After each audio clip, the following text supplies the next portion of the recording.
Good afternoon, everyone.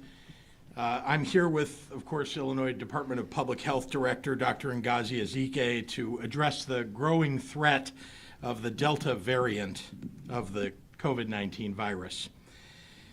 Since we reached our lowest case numbers earlier this summer, we've seen COVID-19 cases soar by a factor of nearly 10. Hospitalizations and ICU rates have doubled in a month. And since the middle of July, the number of COVID patients requiring a ventilator has multiplied nearly 2.5 times over. This upward movement has occurred almost entirely among those who are unvaccinated. In the month of June, 96% of people hospitalized in Illinois with COVID-19 were unvaccinated or only partially vaccinated, the majority of which were under 60 years old. Every time we think we know where this virus is headed, it changes and it shifts. For example, unlike before, people 29 years old and younger accounted for 12% of hospitalizations. All across the nation, we are seeing young people with no underlying conditions now on ventilators. I want to say specifically to young adults, please do not think that the worst case scenario can't happen to you. It can happen. It is happening. Get vaccinated. To parents of minors who are eligible to get the shot, please get your children vaccinated as soon as possible. This isn't just happening to young people. To everyone listening, I wish we could have avoided having COVID interfere with our summer. But the virus and its effects are increasing once again. And the largest group affected who are being hit especially hard are those that are unvaccinated. As your governor, it's my duty to say that we all must take immediate and urgent action to slow the spread of the Delta variant. People are dying who don't have to die. It's heartbreaking and it impacts us all. Given our current trajectory, we have a limited amount of time right now to stave off the highest peaks of this surge going into the fall. We need to act now or risk what we're starting to see in places like Florida, which has once again set a new record for COVID hospitalizations. Unlike last year at this time, we now have an extremely effective tool to save lives and keep our hospital systems from being overwhelmed with COVID-19 patients. It will allow us to support kids' full return to in-person learning. It will keep businesses open, and it's easy to get. It's the vaccine. For those of you who are still sitting on the fence about getting vaccinated, I urge you to talk to your own doctor about your concerns. Or listen to Dr. Ezike and the world-class medical professionals that I've invited here over the past year and a half, all of whom now will tell you that the vaccine is safe, effective, and it prevents serious illness or death, even from the Delta variant. Every Illinoisan who is eligible should get vaccinated as soon as possible. In the meantime, we cannot delay taking action. Today, I am announcing our initial actions to combat the fast-moving Delta variant. We are taking 3 key steps to protect our state's 1.8 million unvaccinated children under 12 and their families, residents and staff of long-term care facilities, and those highly vulnerable people who rely upon state employees for their daily care. First, far too few school districts have chosen to follow the federal Centers for Disease Control prescriptions for keeping students and staff safe. Though I want to commend the districts in Edwardsville and Champaign, in Peoria and Springfield, in Elgin, in Chicago, and others for already doing the right thing for their students. Given the CDC's strong recommendation, I had hoped that a state mask requirement in schools wouldn't be necessary, but it is. The Delta variant is highly transmissible, more so than any other previous forms of this virus. Because of the lower rates of vaccination among teens aged 12 to 17, because the vaccine has not yet been approved for children under 12, because there are many people who are reluctant across some of the districts to adopt the CDC's guidance, effective immediately, all P12 schools and daycares in Illinois must follow the CDC guidance of universal masking inside, regardless of vaccine status. My goal has always been to safely bring all kids back into the classroom at the start of the school year and, crucially, to keep them there. Without these measures, we would likely see many more outbreaks than in the latter half of the last school year. Preventing outbreaks from the start also prevents kids from having to stay home because they're sick or in quarantine. This requirement extends to P12 sports. Face coverings will be required for all indoor recreation, whereas outdoor, where transmission risks and rates are lower, athletes and coaches will not be required to mask. We will continue to encourage school districts to make sure their athletes are tested regularly to catch any potential outbreaks early, and to ensure that schools have what they need to adhere to the new mask requirement. My administration is ready to supply masks to any school districts that need them. That's on top of the free COVID-19 testing supplies we're providing to all of our public schools statewide.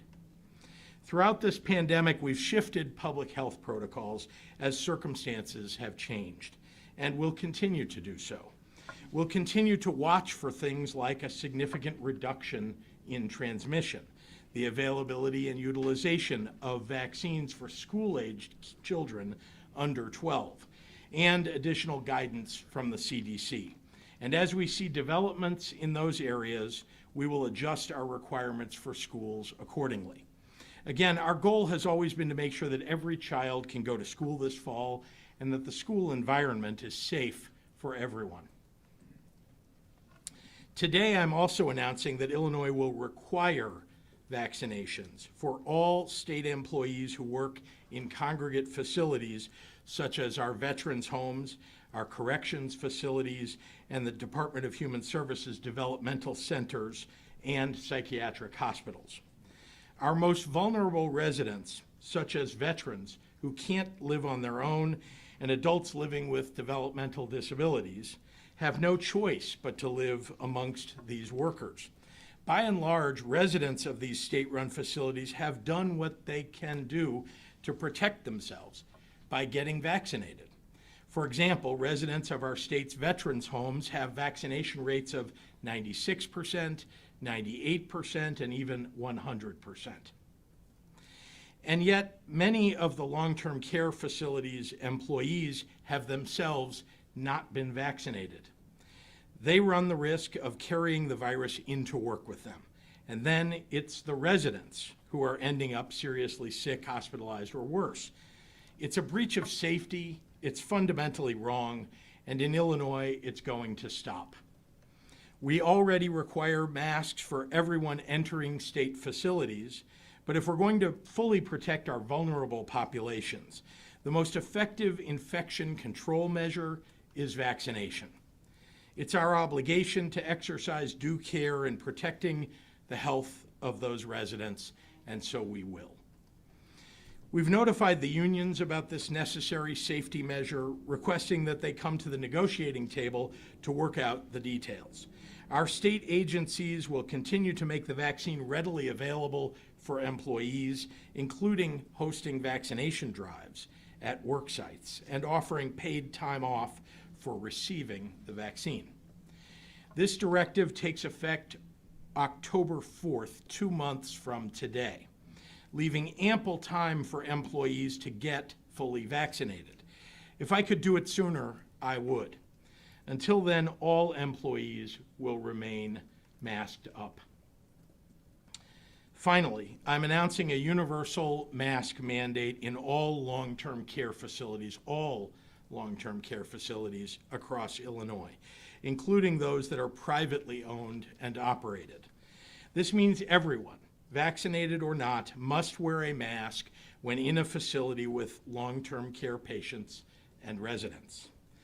This is already standard practice in much of the industry, but while the Delta variant rages on, I want to leave no doubt on the need for compliance.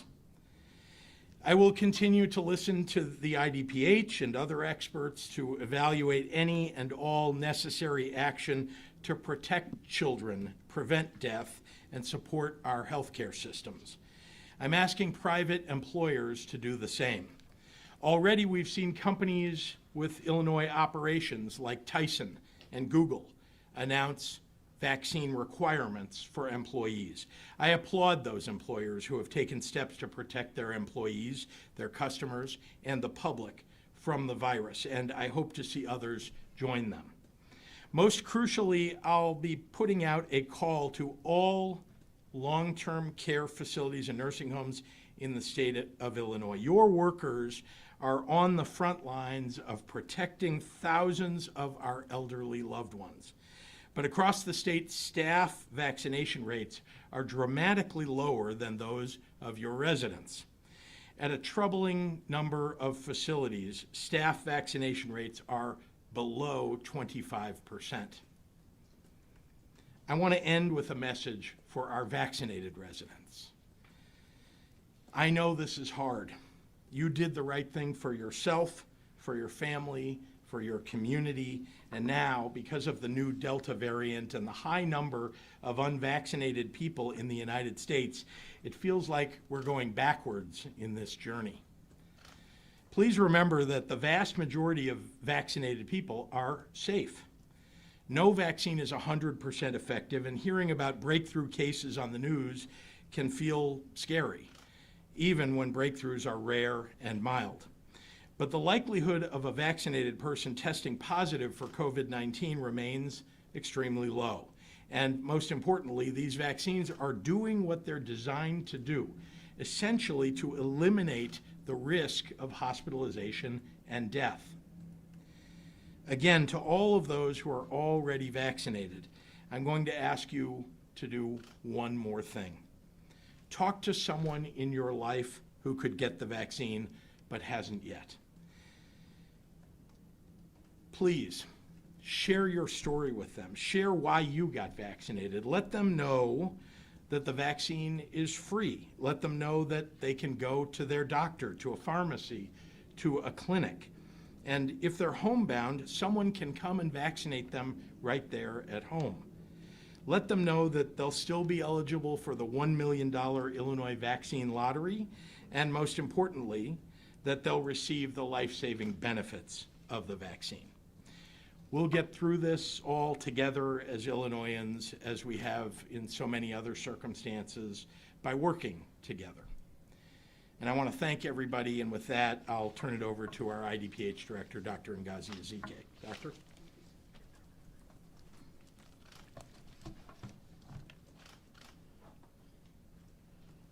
Good afternoon, and let me start by thank you, Governor, for taking these decisive steps to keep our state safe.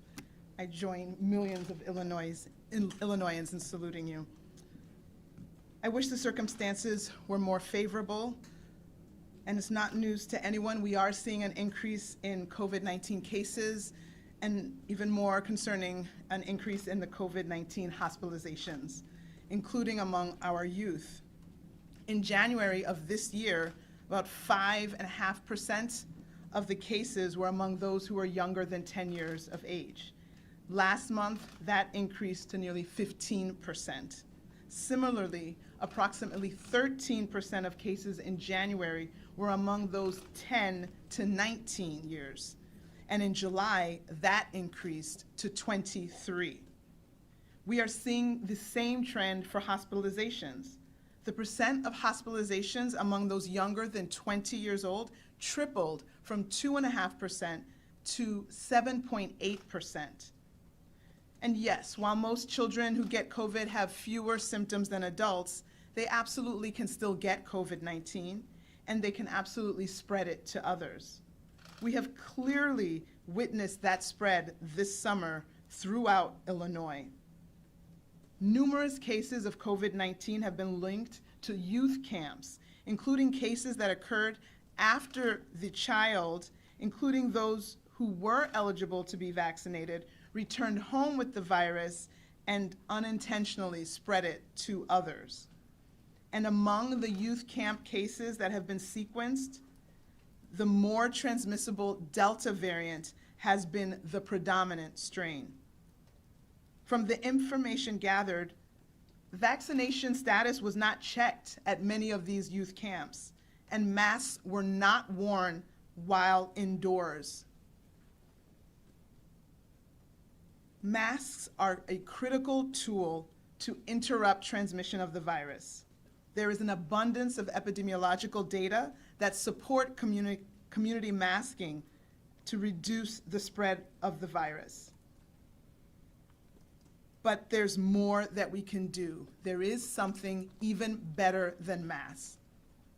Vaccination is our even stronger tool. It's our best tool. And unfortunately, there are people under the age of 12 who don't have access to this life-saving tool. And the clinical trials for those younger than 12 are underway now. Even with the Delta variant that we've all been talking about, the vaccines have been proven to be effective at keeping people with COVID out of the hospital and preventing death. There's been a lot of coverage about breakthrough hospitalizations, breakthrough deaths, when someone who is fully vaccinated still ends up in the hospital or succumbs to the virus. But please understand that these instances represent only a fraction of the people who have been vaccinated. More than 6 million people have been vaccinated in Illinois, and congratulations to those of you who made that important choice. And of those over 6 million people who have been vaccinated, there have only been 714 hospitalizations.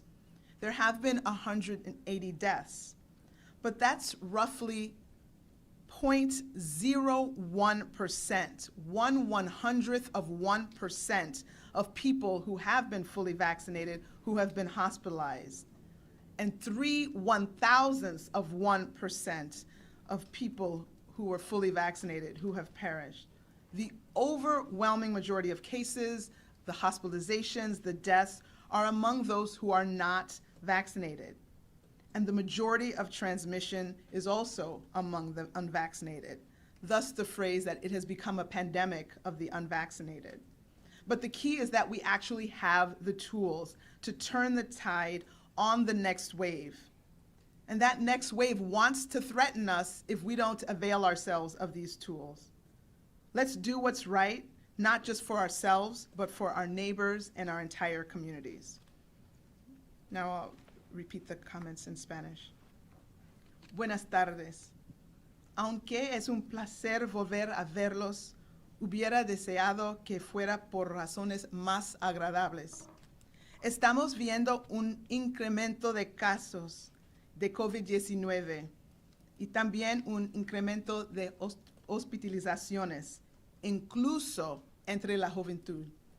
Este año, en enero, 5.6% de los casos eran entre niños menores de 10 años. El último mes, incrementó casi 15%.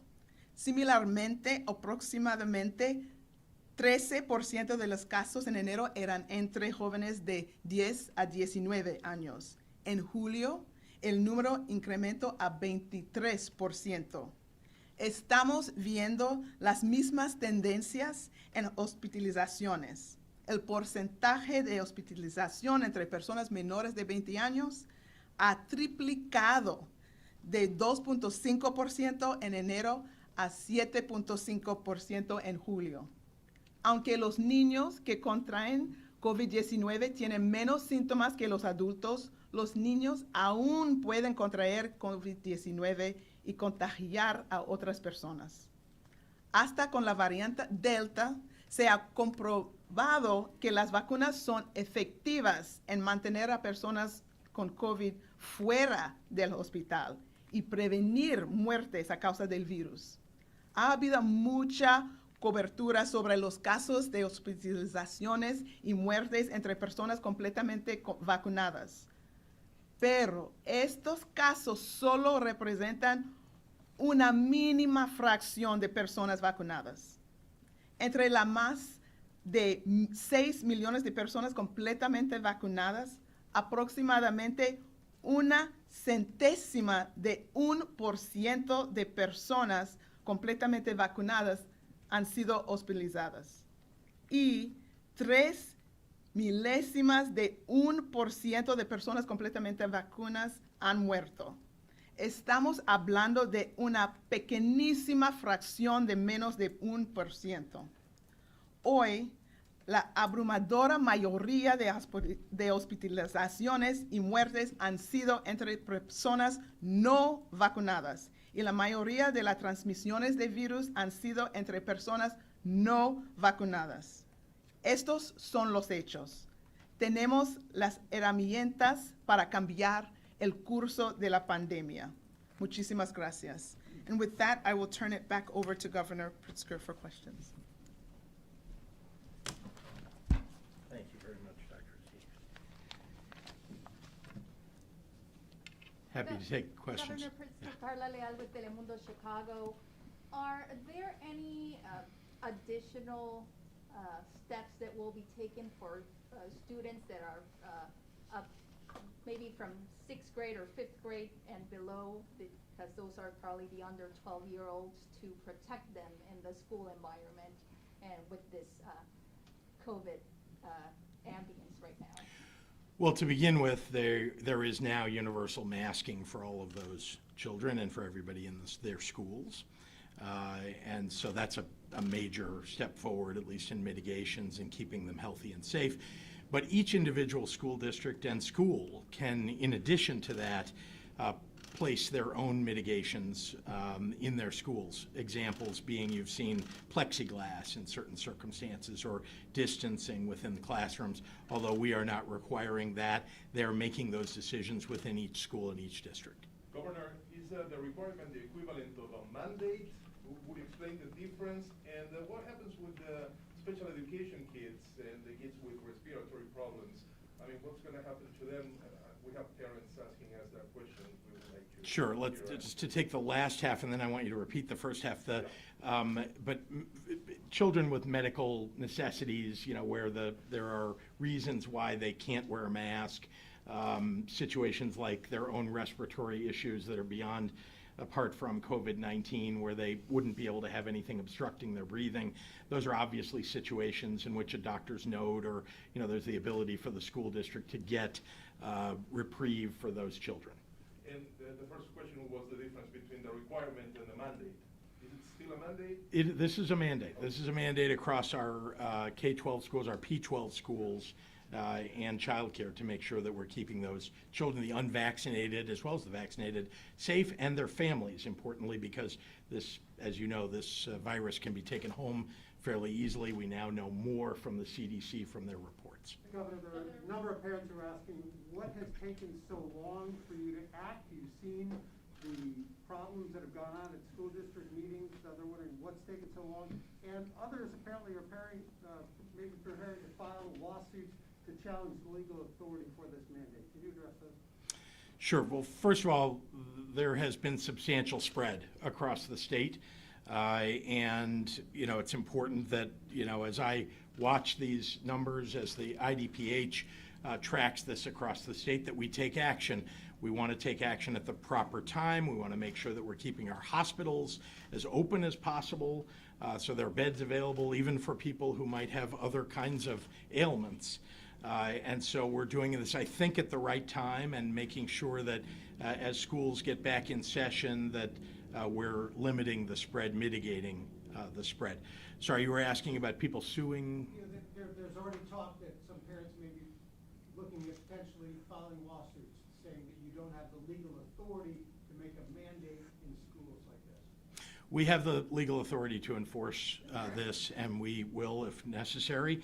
What we think is going to happen is that schools will follow this, do the right thing. Again, this is about keeping our children and their families safe. That's what we're trying to do. We're trying to get every child into school every day so that they can learn properly.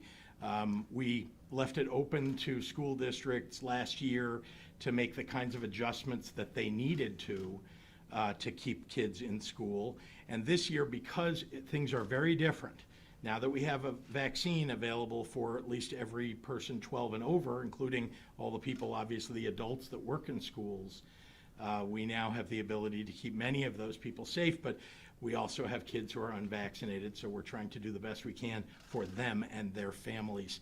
I know you had a question. I'll come back to you, Amanda. Yeah. My question is, are you still considering, or are you at all considering a universal mask mandate outside of school and other, throughout the state and other buildings inside? It's not something on the table, but obviously we monitor these numbers very closely and we make adjustments as necessary. Amanda. Governor, I have a couple of COVID questions, if you wouldn't mind coming back later for non-COVID questions. Yeah. But the COVID questions are, first of all, what is the recourse if you have a parent who, says, I don't want my child to be masked, or a teacher? Are you expecting districts to fire teachers, let go of them? What is the recourse there? And can you also address the GOP is saying that you should be taking down your first ad for re-election, saying that it is too soon to be taking a pandemic victory lap? So obviously schools are the ones that are responsible for keeping their school environment safe. This is something that's endeavoring to help them. Schools can be held liable if they don't follow the mandates that are put in place. There's even the ability for the state to revoke recognition status for a school, though I think that's something that would happen long after other mitigation or other efforts are made to get a school to impose mitigations and to maintain the mask mandate. As far as my response to the question about ads, I'll just say that we're celebrating the fact that the people of Illinois have stepped up and are doing the right thing, following the mitigations, have kept our state safe. And obviously, as the virus, which is unpredictable, now has a Delta variant, we're addressing it as best we can with masks in schools, requiring people who are providing service to those who are vulnerable in the state to be vaccinated. Those are, I think, the right things to do, and nobody's, doing what they're describing. What we're doing is simply saying that Illinois is doing a good job of addressing the challenges that we're faced by this very unpredictable virus. I think, sorry, I'll just over here and I'll come back. Yeah. Governor, can you just, two questions. First, can you just elaborate a little bit more on how the state can enforce this mandate in schools? That's question number one. Question number two is, could this potentially be a first step to requiring all kids under the age of 12 or K through 6 kids going remote again?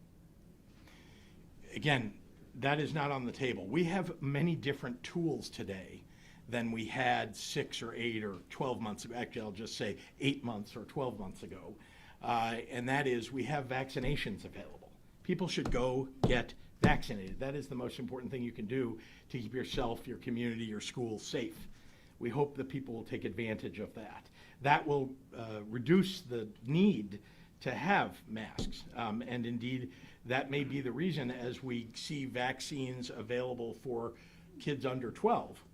That's one thing that we'll take into account as we're contemplating how long a mask mandate might need to stay in place in schools.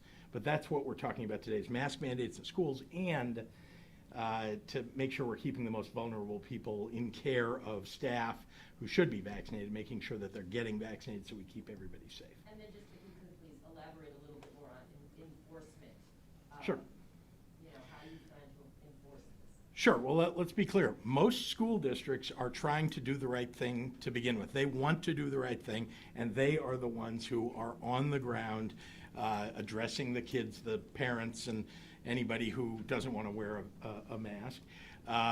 In terms of a school choosing not to do that, I told you there are two ways in which they might be, these mitigations and the mandate might be enforced. One is the liability that they will suffer. They all have liability insurance.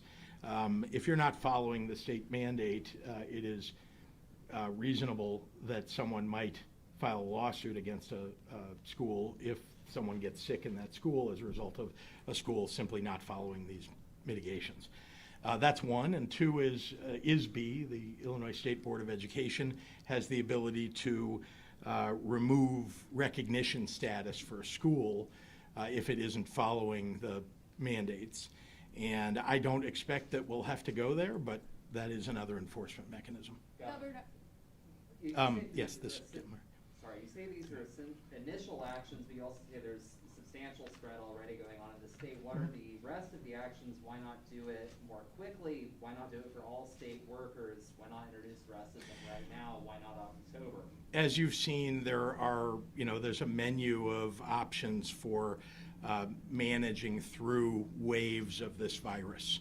And so we're simply taking advantage of what we think will work for the most vulnerable populations to keep them safe. And again, I want to remind you, we live in a world where vaccines are readily available. Literally, if you are in this room and you haven't been vaccinated, I hope that's nobody in this room, but if you haven't been vaccinated, you can walk down the street and go to a Walgreens, a CVS, you can find the public health department, and you will get vaccinated probably within the hour.